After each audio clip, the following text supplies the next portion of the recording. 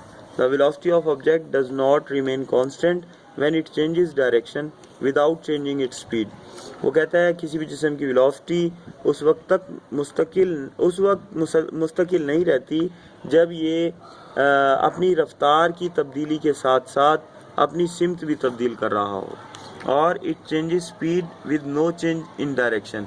वो कहता है और या ये स्पीड चेंज कर रहा हो लेकिन डायरेक्शन चेंज ना कर रहा हो, तब भी इसकी जो वेलोसिटी है वो कांस्टेंट नहीं रहती। दस average velocity of an object is given by, बस आप एवरेज वेलोसिटी को ऐसे जाहिर कर सकते हैं कि अगेन वी के ऊपर स्मॉल आपको एरो बनाना है और नीचे छोटा सा ए वी लिख देना है, तो ये एवरेज वेलोसिटी का साइन हो जाएगा। Average velocity is equal to total displacement upon total time taken. Uniform velocity क्या है? A body is said to have uniform velocity if it covers equal displacement in equal interval of time. यहाँ वही फ़र्क है सिर्फ distance और displacement के लफ्ज़ का, कि अगर कोई भी जिस्म वक्त के बराबर वक्फों में बराबर डिस्प्लेसमेंट जो है वो कवर करे, यानी तय करे इन अ पार्टिकुलर डायरेक्शन किसी ख़ास सिमत में, तो इसको हम कहेंगे यूनिफॉर्म वेलोसिटी यानी यकसा वेलोसिटी। समझ में आ गया आप सबको?